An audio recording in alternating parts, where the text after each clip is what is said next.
to Bear With Me. The Boston Bruins are 3-2-1, and that's good enough for second in the Atlantic, fourth in the Eastern Conference, and, well, pretty far down in the National Hockey League. My name is Joey Copponi. That's Rob Tocci. Rob, how you doing, buddy? I'm tired. How you doing? I'm doing okay. We're brought to you by Prize Picks, the exclusive daily fantasy partner of the CLNS Media Network, and brought to you by Game Time Tickets, the best place to buy tickets online to sports, concerts, whatever it is you people go to these days. And the Boston Bruins lost in overtime to the Utahs. Woo! Utah. Bad game, ugly game. Sloppy. A lot of reactions, a lot of overreactions going around. And Rob, I would like to get on the show and overreact with you. How do you feel about doing that today? I feel so good about that. That's mostly what we do. Perfect, because I have some questions in my notes for this show that are so bombastic, but like I also don't feel like they're insane to be talking about right now.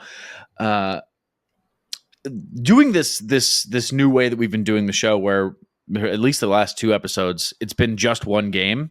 It's so easy to hyperfixate on one game and come away with overreactions. But you kind of have to fill the time. That's you do, but like I don't like to do that. And I never want Bear With Me to be like, well, we have to do an hour. We don't have to. We're not mandated to do anything. We could do a 10-minute show where we just come on and be like, yeah, Pasta looked good, Mashi looked good, Sway looked good. See you tomorrow. We threatened to do a 30-second show in time where it was like a really bad loss, and we wanted to come on and be like, that sucked. Thanks for bearing with me. And then moving on. We could very well easily do that anytime we want. It's like, I'm not here to fill air.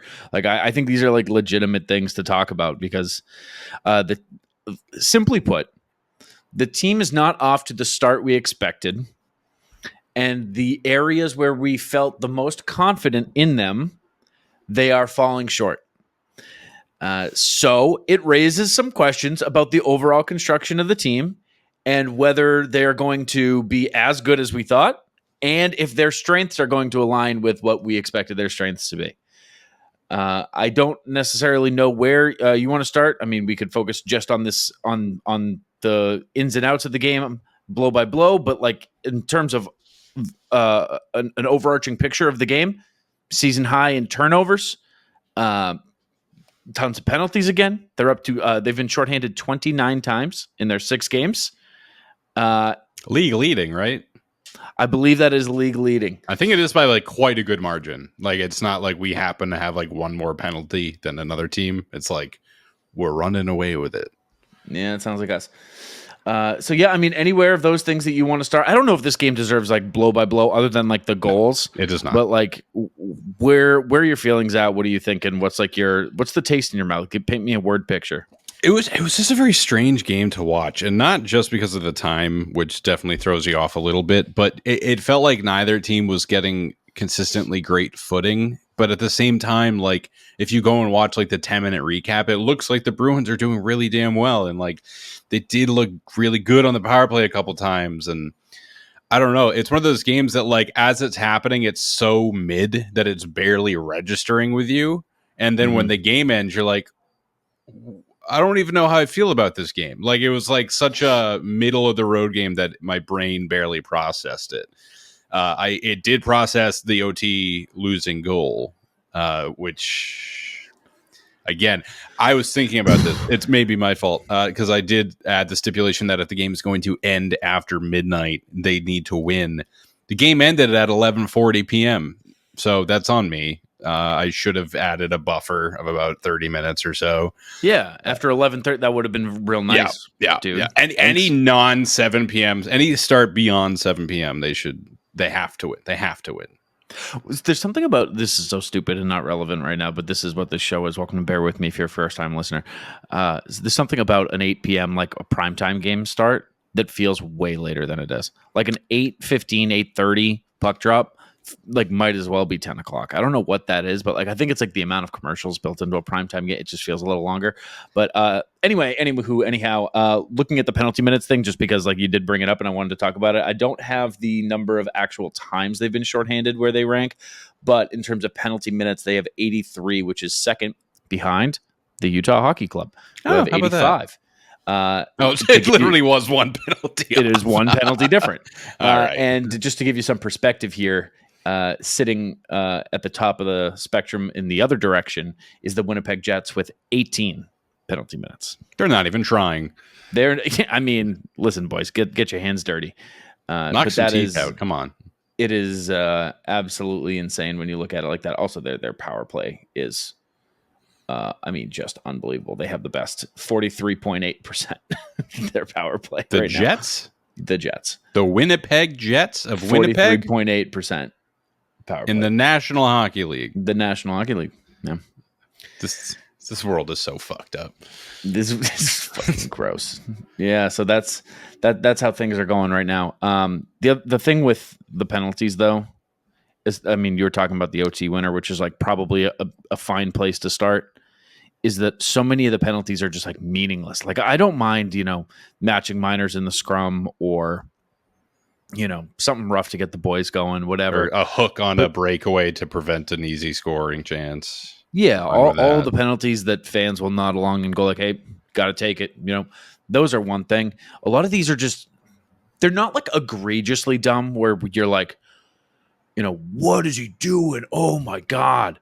But they are dumb in the grand scheme where it's like, what were you trying to accomplish here? And Pasta's OT penalty is just such a golden example of that. Of like, what are you doing? Why is your stick there?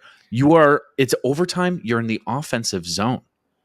It was a stupid, lazy penalty. Lazy. Mm-hmm. And I know overtime is 5 minutes, but when you take a penalty 11 seconds in to 3-on-3 overtime, in my head, the game is over. Yeah. I'm like, that's it. 100%. Like, that's it. Like, that 4-on-3 is insane. Like, you should have to score in 4-on-3. And yes, technically, Utah did not. They scored about 3.5 seconds. There you go. Like, Pasta couldn't even get to the back check out of the box, and the puck was in the net. So to me, that's like one of those de facto the vulnerable minute power play goals. One of the again, if you're a first time listener, this is a lot of bear with me bullshit that we're sprinkling into this oddly serious show that we're doing for us. But one thing that I learned in that moment was that Utah, anytime a team relocates or a new team, you learn all the little things about the arena. I know where this is going. When an opposing penalty ends, apparently Utah has decided to play the Law and Order bum bum. Which what? It's really good. And there was one instance, I think it might have been Lindholm who took a penalty, whoever it was. Mm-hmm. It was you heard the bum bum, and then as it happened, he appeared out of nowhere. It's like he's like a predator, and they're not he's loose. I mean, that's good. I like that sound for when they're announcing a opposing penalty, Yeah. An opposing player is going to the box and they're like, I had 2 minutes tripping, you can't do that, bum bum. But to be like, shit, here he comes, bum bum, especially when that sound I think most of us associate Law and Order with SVU. So, that's what I'm talking about. That is a very, very specific sound to be using. It's not it's a stretch to be what that's usually associated with, right? Yeah. Yeah, it's also very funny that Utah, the place that we're all it's so vanilla cake mustard. It doesn't mean anything, but it's so nothing that's Wonder Bread, and they're like, oh, we know it's cool, Law and Order. We know what the kids love. We can appeal to the rest of the nation. You guys love. I can't even think of any other sound effects in other arenas other than someone does it when the home team's penalty ends. They play the 1-up sound from Mario, which yeah, that's fun. That's good. Yeah. I'm not a fan of too much audio from the arena during live play. Yeah. I was you're allowed to do that? That feels more like basketball. Basketball, they'll play music the dun dun dun dun dun dun. Yeah, I don't give a fuck. And I'm always you shouldn't be able to play music while the game's going on. But I don't know, they're an entertainment product and they seem to be doing better than the NHL. So maybe I shouldn't be giving them notes. But, are they? Yeah, no, I'm not a big fan of it either. Real quick tangent here on the new topic of the NHL attempting to expand the game. There's one game this evening. This evening being October 21st, Monday. Yeah. The NBA season starts tomorrow. There are 16 games in the NHL on tomorrow night. What? Yeah. What? The league is playing tomorrow on NBA opening night. Why? The NHL like, needs to who could have foreseen this? understand who you are. You know what I mean? Take a minute, put out your schedule second. You know what I mean? Like, wait for the NBA to put out theirs, and then be like, all right, we're going to move around you guys. You know, Lakers Celtics on a Saturday night, you know, maybe we don't try to compete that night. Or I don't know. Also, because it's, a weekday, all the earliest game is 6 p.m. and they're staggered by 15 minutes. So it's 6 and then 6:30, 6:45, 7, 7:15, 7:30, 7:45, 8, 8:15, 8:30, 8:45, 9, 9:15, 9:30, and then 10:15 and then 11. So, okay. I mean, They're doing like the frozen That's, frenzy. They're doing like the NHL's equivalent of Red Zone. Yeah. So that they're pushing it so hard. They're manufacturing days, like schedules around that being a good idea. Is that on NHL Network, the Frozen Frenzy thing? Yeah, I believe so. Which, like, I don't think that works the same with hockey. Like, it'll be cool, probably, but I don't know. It's almost cool. It's almost cool. I've watched it a few times. It's almost cool. You know, it's like, but not quite. Not quite. And the thing is, too, it's like, okay, so you watch the final 5 minutes of this game, and then you watch the final 5-10 minutes of this game. And then it's not like you're going back and forth. Like, the thing that's cool about Red Zone is they're all 1 p.m. starts. So it's like, ooh, look at this. Ooh, look at this. Ooh, look at this. I don't know. They're trying to avoid like too many intermissions happening at the same time. Also, just dawning on me, that's why the game's at 8:45. That's why. When we were like, why the fuck is a game starting at 8:45? Frozen Frenzy, that's why. It's because the NHL is attempting to sell their product. Well, you know what tomorrow sounds like a great night for? Tuesday, October 22nd. You know what that sounds like a great night for? What? I don't know. What is it, Joe? I don't know. Maybe slapping together a whole bunch of like daily fantasy picks, making yourself a couple of bucks over on Prize Picks.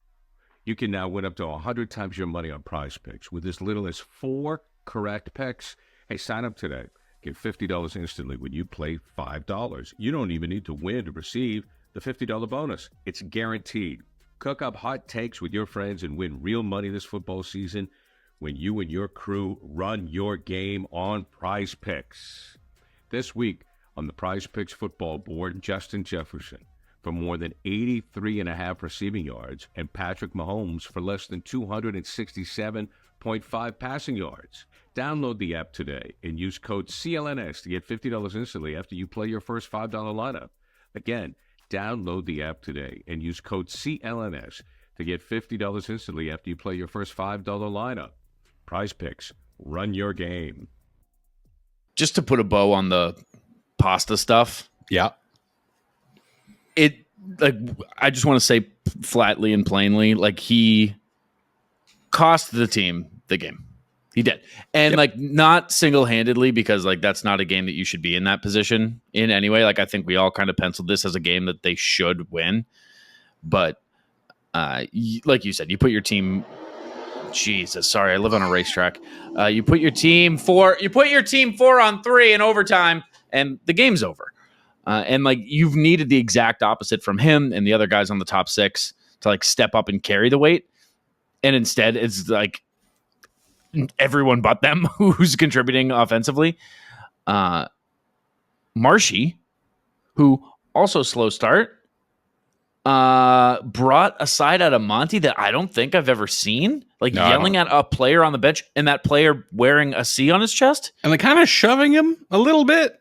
Kind of not shoving like him over. Not like knocking him over, but like physical contact. It was I don't want to say shocking, but it was like, oh damn. Like that's like a playoff atmosphere kind of thing. And for that to be happening in game 6 is like, oh geez, are we in this spot where like coach shoving the captain and like saying like, hey, wake up? Because that's what he was doing more or less, being like, hey, you're playing dumb. Pure conjecture here. what appears to be happening is it looks like Monty's walking away from him and then like quickly about faces and then starts yelling, which to me implies that Marchand said something to Monty that completely set him off. And he was like, you want to talk shit to me after that move? Which, if you did not see the play that led to Montgomery yelling at Marchand, was the goal that was eventually wiped off the board for being offside. It came from Brad. He was circling in the offensive zone and was basically in double coverage and just tried to make a fancy move through both of them and lost it, got knocked down, wasn't in too big of a rush to get up. And when he did, he got knocked down again. Yeah. So I think the him not getting up thing is like, it's not the biggest infraction there, but it's like a pile of poopy icing on a poop cake of that play. Like he does really, really take his time before. I mean, he does get knocked down again, like you said, but he takes his sweet time getting up to get back in like on D on a rush that he single-handedly just created. Yeah, it kind of just speaks to, I think, the team too for this game. It just felt like a lazy game. Like there are exceptions, no doubt. Fourth line, I'm looking at you and Swayman. But for the most part, there was just a lot of moments. I'm like, it doesn't really feel like they're fully in this game right now. And like after the first period, I was like, oh, this is a super winnable game. Like they'll get back into this. Like I'm not worried about it. But like middle of the second, maybe early third, I was like, this team, You didn't feel the one goal is enough. I was like, like this, I don't know. I don't really see a second one in our near future here. And dude, I'll tell you the prevailing reason why, and it's just like a separate thought that I guess I'll just like bring in now. I'm so supremely jealous watching Utah in transition, like breaking out of their own zone and then breaking in smoothly, like not getting clogged up in the neutral zone, just like chipping it in deep and hoping you get possession, but like beating the defense with speed into the zone. That must be sick. They are a fast team, to speak to that. They are a noticeably faster team. I feel that way playing a lot of teams, to be honest, especially when it comes to the power play, just like seeing crisp movement. Basically, when you see a team have anything that the Bruins do not currently have, you're like, grass is greener. You're like, oh, wouldn't that be nice? Yeah, but I also think there's like an it, and that's what I thought you were going to say. Like when a team just has it and they're clicking. Because if you take away all of the stats and the analytics and whatever, and you just go with your gut and the eye test here, the Bruins just don't have it right now. They just don't have it. I've never, like, very rarely can you watch like a shift and be like, wow, they got it. They're clicking. Like even those third, fourth lines that have been producing, it's different when like those bottom six guys get the job done versus skill guys. Like it just looks different to the eye. Getting the job done versus like dominating a team in their zone. Yeah, I think like a great shift from a first line looks very different than a great shift from the fourth line. Those are like two very different types of great. It's and the big talk around the Bruins fan right now is obviously centered around the fourth line and their contributions. I referred to it as a bubble last episode. It still is a bubble. I mean, Koepke, team leading, 6 point. What is he doing? I don't know. Cole. The hell is like with this guy? This is like one of those things that like this is going to happen, and then no one on the fourth line is going to have a point until January. But yeah, I'm not asking for that. Please keep doing what you're doing. But point per game, 3-3 too. Like I think I don't know. Yeah. It's a small sample size, but it's cool just to be evened out like that.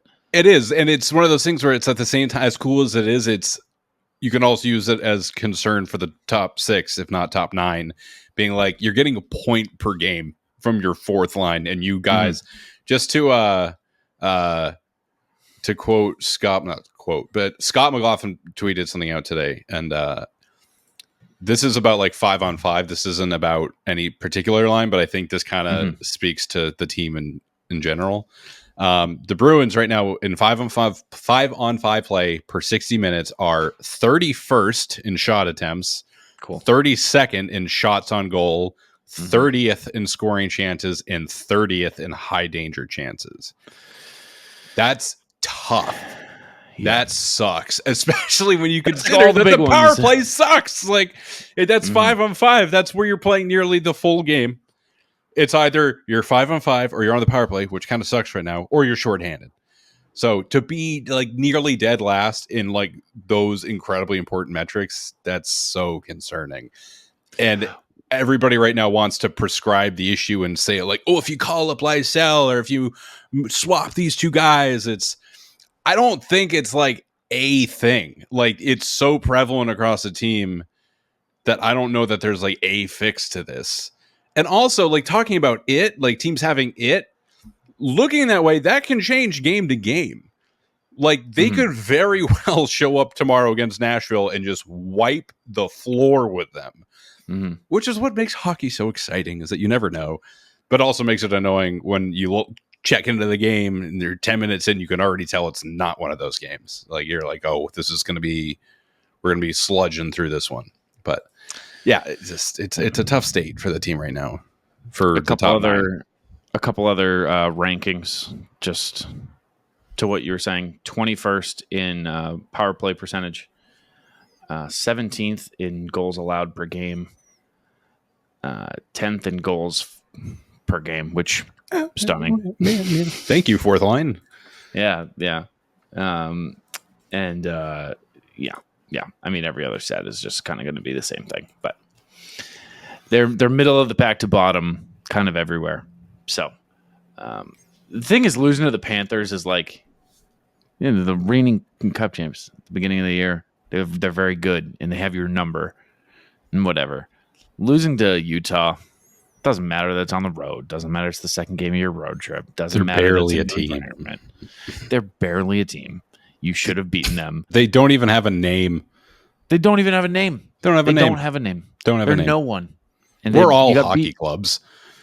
You got beat by a team of hockey clubs.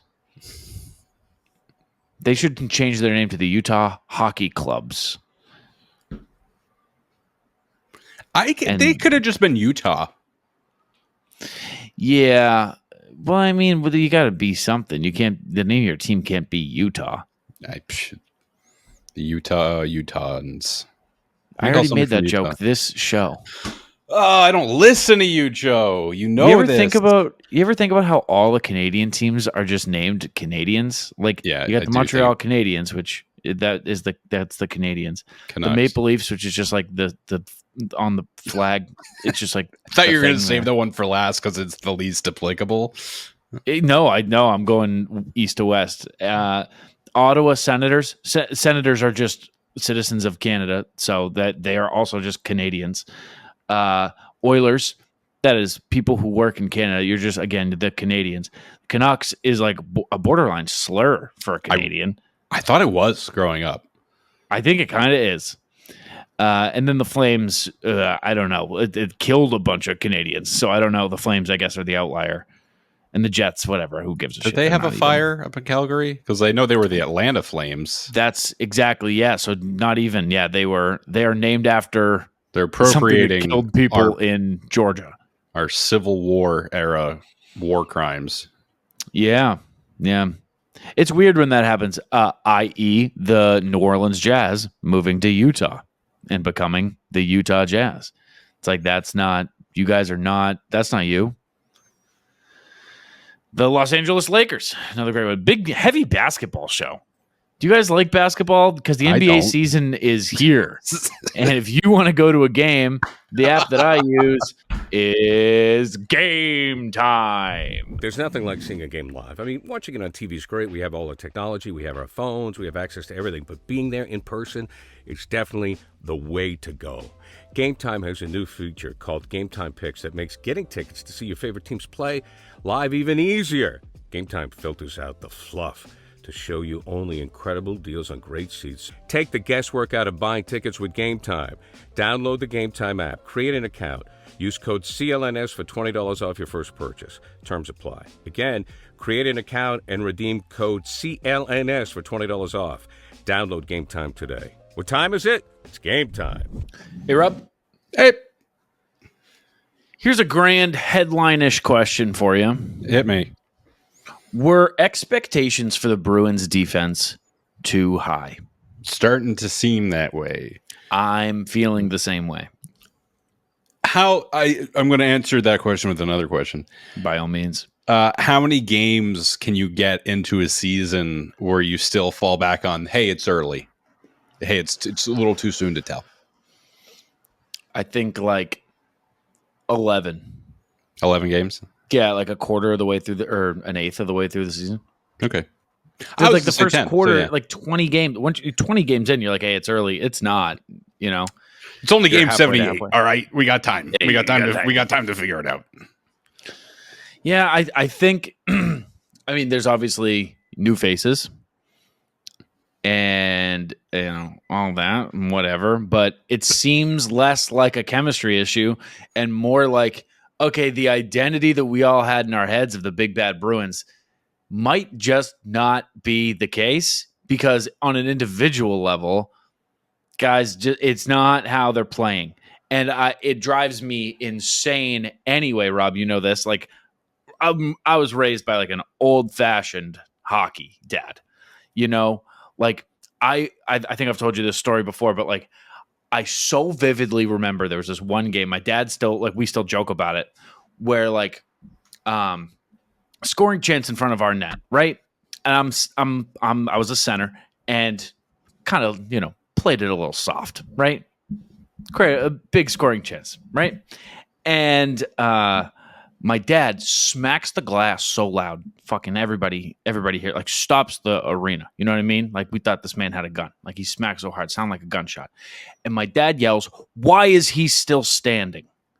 And points to the other child next to me on the ice.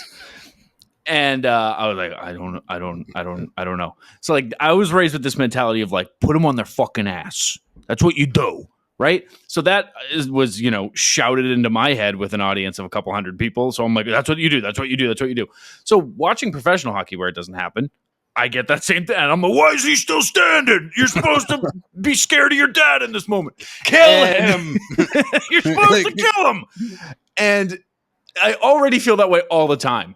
But after going through a lot about season, you, to be honest, it does. Hockey's not an outlet for anger. It's a beautiful game. And after going through an off season where you're told like the Bruins defense is huge, say hello to the big bad Bruins 2.0, the largest defensive core in history. They're practically titans. The average Bruin is 7'8", hung like a horse. God, I can't wait. And then to like watch a goal where like defensemen are standing around. It might look like I got a haircut, Rob. I actually ripped all of this out watching the defense just stand around in front of the net. I hate it so much. Yeah. I hate it so much. You hated it last season. I think that was your biggest gripe with the team last season is how soft they were in front of their own net. Yeah. So it didn't really improve, which is weird. I was still waiting on my like, there's Zadorov moment. Like that's the guy. Like again, he's not been a problem, but I get to your original question of like, did this get overhyped a little bit? It's like, all right, are we just learning what the expectation should have been? Is that what's happening? That we're like, oh, is this the quality of play? I still like they're so far away from their highest gear right now. Like, I also don't want to sound like I think this is just their average level of play this season. I think they're not playing well. I think they're playing well below what they could be and should be at this point. I don't know what it's going to take. There's like, I don't know, like Braz is concerning to me right now. Like he kind of just skated around. He had 2 hits. Other than that, just goose eggs on the score sheet. I'm not noticing people. That's it. Like I'm barely. There's like usually the games you're like, what a game from Coyle and Geeky. You know what? Freddie had a good game too. It's like, Kepke had a goal, and then they lost.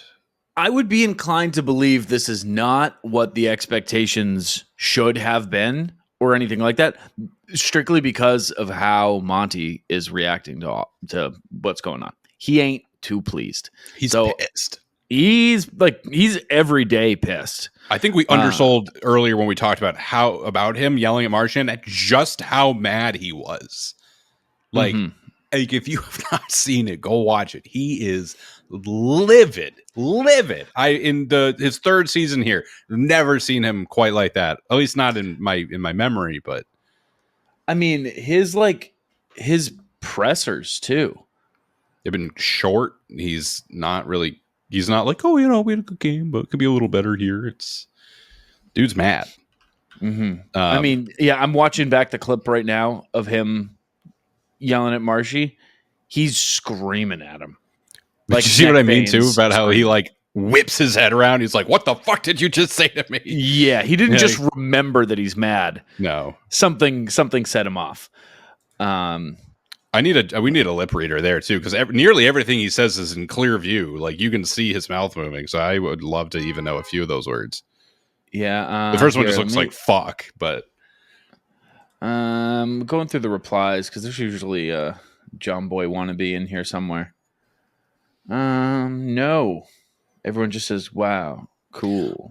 Also, talking about vid. Cool, these are real people replying. Cool website, Elon. Talking about Monty, a lot of people have started the conversation. I mean, this being a contract year for Montgomery, does the team re-sign him? Yeah, I mean, probably. It's weird to be in his position. Like, teams very rarely leave a coach on a lame duck contract. It's weird. I don't like the pressure of like coaching for your job, and he doesn't seem worried about it or whatever. But like, and like, dude, is like 74% of points, available points, like 2+ seasons. Yeah, I also think part of it is that like the front office just had a long negotiation elsewhere. So I think the fact that something hasn't got worked out now isn't crazy. Like, I could see a mid-season extension, and like I don't think it would shock me. I think I would be more shocked if he went somewhere else. I just don't like him being on a lame duck contract. But there could very well be a handshake deal. Like, yeah, we'll get something worked out this year. Don't worry. So, I don't know. I don't know. Kevin Miller was at the game. Sure, whatever. Yeah, it's Utah. Yeah, that's probably where he ended up, near the trees, near the deer. Yeah, Kevin Miller is still, I think, the strongest player I've ever seen play. I don't think there's anybody I would be less inclined to fight. And obviously, the list is everybody who has ever played hockey. But he is still at the top of that list for me. Ever since he broke Joe Vitale's face and basically ended his career, I've looked at him with just like a fearful reverence, like whatever you say, yes, whatever whatever you need. Like, remember that clip of him where he's like, "I'm not done yet," and it was just him like working out at home, and it was like, "Oh my God, Kevin Miller can walk."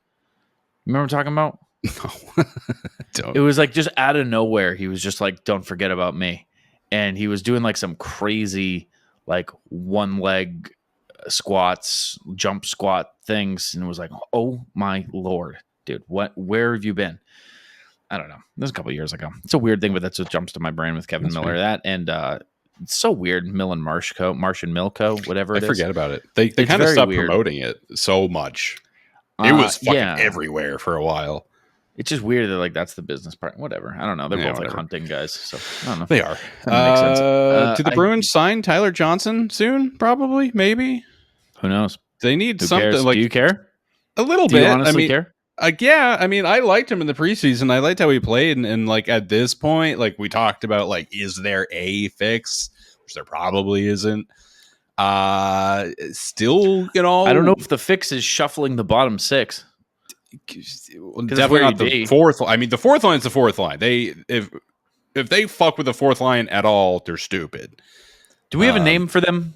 No, not yet. But everybody's like, well, they're not the fourth line. I'm like, I mean, they are, though. Like, just because they're really good, like, they are the, you know what I mean? Like, it's, yeah. Also, it just openly implies that you think lesser of fourth lines, which, like, you kind of do because it's the fourth line. But there's nothing organic yet. I'll put it that way. There's nothing that's like, oh, of course. There's nothing. There's nothing there. There's nothing there. I don't know. I got to look at him here. The boys. I don't know. The boys is a good one. Boys. No, but yeah, for Tyler Johnson, like I said, I did like how he looked in the preseason. Waterbug. But it's not like, oh, that's what they're missing is more energy. It's like they're missing a lot of things right now. Like so much so that you can't really diagnose the team's problem because nobody's really playing to the best of their ability. So until they do, you're not going to know what your team's like actual weaknesses are. Mm-hmm. I don't know. I will say, just in reference to the fourth line, there has been talk about moving Koepke up. No. I know. Like it works because it's no. Yeah. No. Like it's the matchups, it's the chemistry, it's a lot of things. It's not just like, oh, he's playing really well, so if we put him with other guys, they'll play really well too. It's I know. So like I don't know. That's the whole thing with Tyler Johnson. It's like I don't know. He wouldn't be a four. I would put him on the third line. Most likely. It's just weird. I don't know. Shuffling anybody around. Just. I swear to God, if I see Riley Tufte play in the next week, I'm going to be livid. That is just simply not the solution. Patra looked better this game. Sure. Also, to talk about him because we have to. Not fully back, but he's on the up. There was one play where he was taking out of the defensive end, and one of the Utah hockey club, god damn it, took the puck away from him. There was a clubber. There's a second clubber. So he took the puck away from Patra, and Patra immediately went after him in the neutral zone and stole it back and got it rushed into the offensive end around one of the Utah players and got a shot on goal. And I was like, hey, there he is. That's Matty. So it's still, it's so prevalent throughout the team. Like it's hard for me to be like, this is his problem because there's so many problems. Mm-hmm. But I'm still waiting on him to like start firing on all cylinders again. And I'm starting to worry that he may be it's like in his head kind of thing. I think with the way that the team looks, I have a hard time putting it on the teenager, It's the 20-year-old's fault. Yeah. So I don't know. I'm not worried about him at all. I'm more worried about Marshy, I guess. Yeah. I think that's probably where my primary concern is, and then I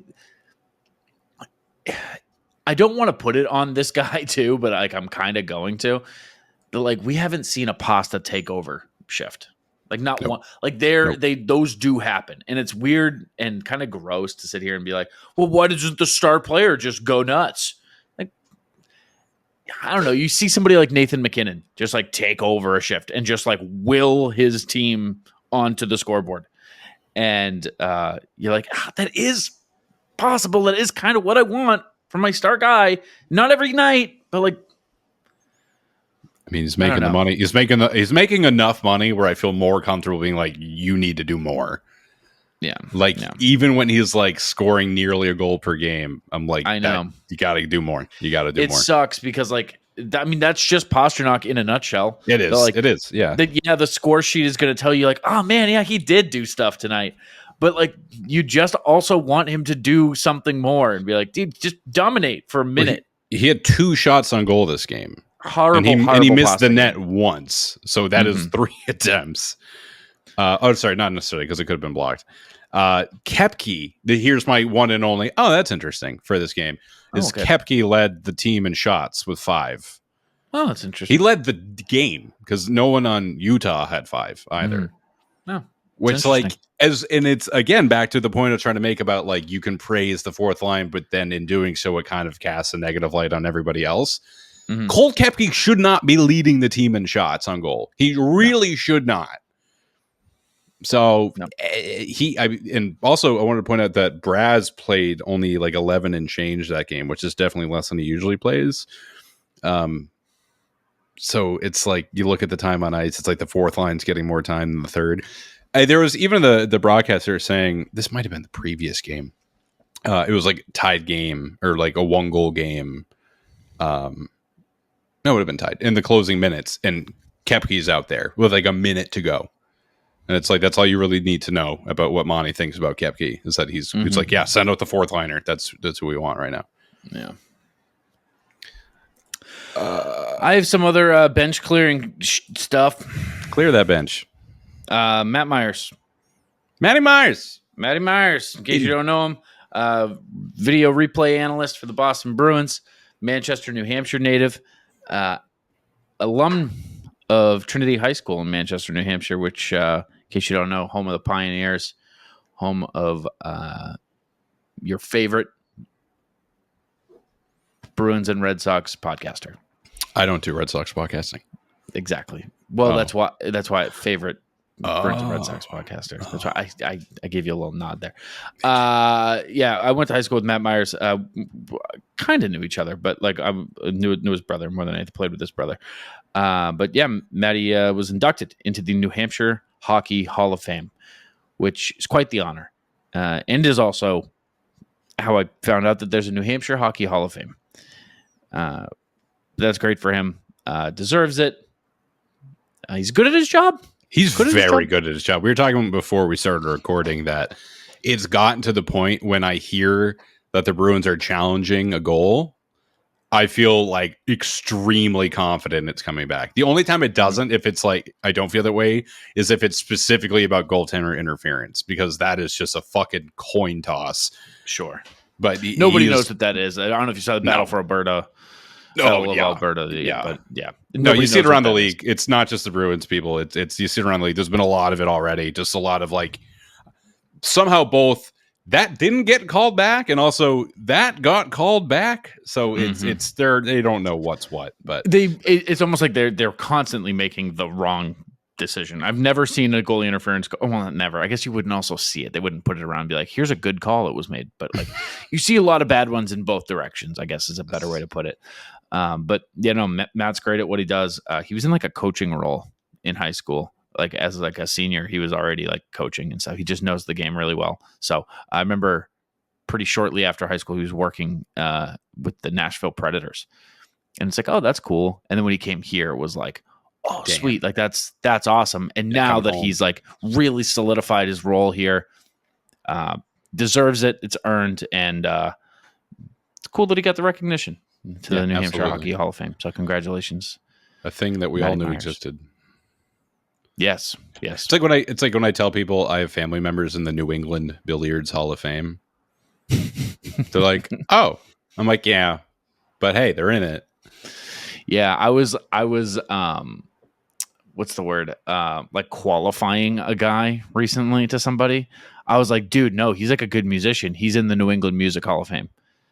And they were like, don't act like that's a fucking Noah Kahn? Don't act like that's something I should know. Like, oh, he's in the New England Music Hall.